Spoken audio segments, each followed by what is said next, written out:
Hey, it's Damon Williams here on the Capital Jazz SuperCruise with my good friend, my buddy, Guy Torry, man. What up? Guy Torry in the place to be. Got kicked out your mama's university. That's what up, I man? needed to hear. Say it again, man. Guy Torry in the place to be. Got kicked out your mama's university. Yeah.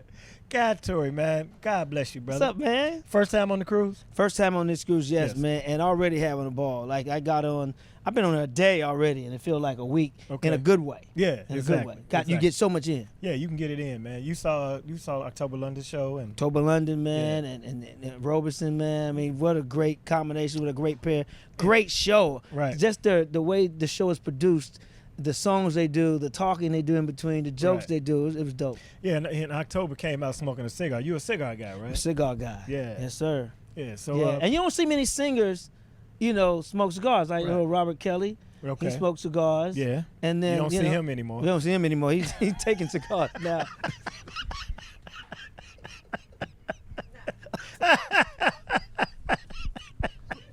I mean, taking it from other. Yeah, he's taking it from other people. Yeah, accepting cigars. Yeah. He's accepting cigars. And then October London smokes cigars. Well, he's on Snoop's label, so maybe they used to smoking on stage and stuff like that. Yeah, they smoke different things, but yeah. Yeah, he called hell about it. It's a smoking label. Yeah, it is smoking. Yeah. You've been doing this thing 32 years, right? 32 years, Stand man. up. Yeah, wow. Going on 33. Wow, indeed. And your brother, of course, is Joe Torry, big bro Joe. Yeah. And you all have a sibling rivalry, so to speak. Cain and Abel. Yes, indeed.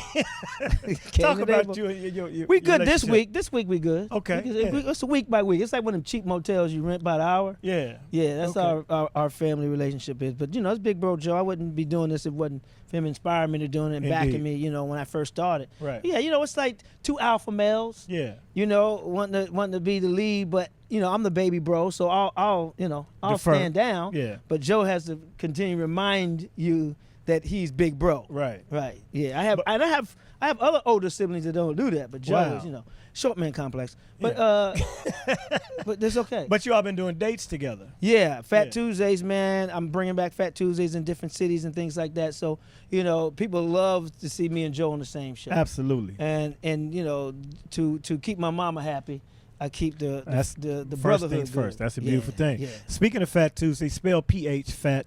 P-H-A-T. You have a very informative documentary about stand-up and black stand-up and the comedy store. That you helped with when I was doing my research and stuff. I called out to you. Not a problem. To get some information about the rooms that were in Chicago and the other black rooms that you know. Yeah. But it's on Amazon Prime and Freevee. Just tells the story of my journey of into comedy and the night I created to help other black comedians get put on because they weren't getting to be seen after the Rodney King riots in L.A. and South Central. So I took the hood to Hollywood and showcased black comedians, and it was great. And it just helped them get to where they are. Yes. It wasn't the thing that got them where they are. No, it was just it was definitely a platform. I mean, one of my first memories of it, performing in Los Angeles in a real room was Fat Tuesday. Terrence hooked it up. Big Tam from St. Louis, Terrence Reynolds. Yes, and it was phenomenal, and the audience was star-studded. Oh man, it was always the who's who in the audience. Everybody from Prince to Denzel to you name it, Arthur Fonzarelli. Wow. Henry Winkler. Henry Winkler, yeah man. Everybody was in that room, man. Eddie Murphy, Richard Pryor would come because it was like I caught lightning in a bottle. Yes. Right? It was the only night like that in L.A. That was popping like that, where stars would come and the Hollywood elites who give people TV shows and movies and sign them as agents, sign as their agent and stuff was happening. It was a trusted space for them to come to Sunset Strip, so it was amazing. So they felt safe, coming to Sunset to see Indeed. us rather than going to the hood to see us, Exactly. especially after the Rodney King riots. Right. Who inspired you to get into comedy, other than your big brother, of course? It was Def Comedy Jam. Yes. And it was, Joe, of course, because everything my older brothers and sisters did, I did. If Right. they ran track, I ran track. They played football, I played football. They drew, I drew. So Joe doing stand-up and me following those footsteps was just a natural thing that I did as a baby bro. Okay. So, so it was that. And then just being inspired by Def Jam. I mean, that whole Def Jam, that whole first season was like, wow.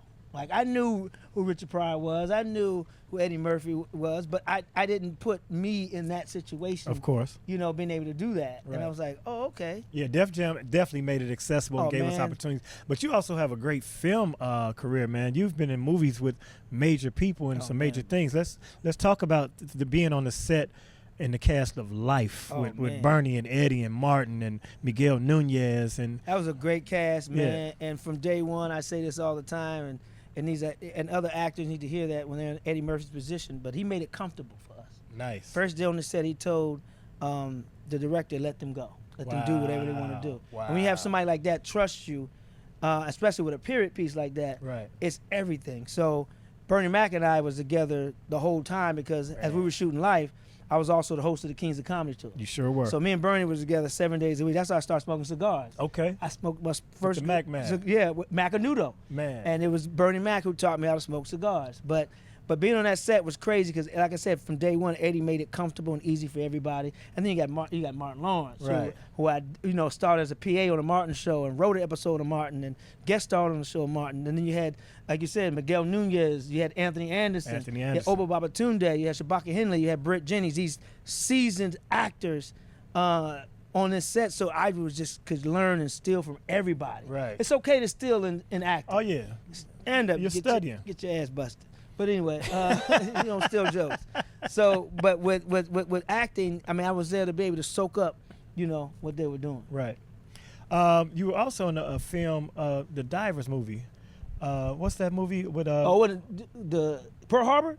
Yeah. It wasn't a Divers movie with Pearl Harbor. No, so I'm thinking you was in the movie with Cuba Gooding when he played the. No, but I did audition for that. Okay. That movie. Well, I know you in American History X. I was in Pearl Harbor with Cuba Gooding because he was in Cuba Gooding. He was that's just getting confused. Okay. Yes. Yeah. So I did Pearl Harbor with Cuba Gooding Jr. Right. And then American History X was a wholly different type. Well, of movie. what was that like? Because that was such a dark film about white supremacists and which racism. is happening right now, to be honest. And it's funny because when Elon Musk did that salute, people started posting the scene from American History X with the skinhead doing the salute and matching it with they Elon sure Musk did. did. Oh, that's from the movie. I saw that. Yeah, it was exact. Yeah. Too. So that movie, talk about Fat Tuesdays, I booked that movie because of Fat Tuesdays. Mm-hmm. They came to see Tommy Davidson for that role. Wow. And I went up and they thought my subject matter fit the role better. Plus, I was cheaper than Tommy Davidson, let's be honest.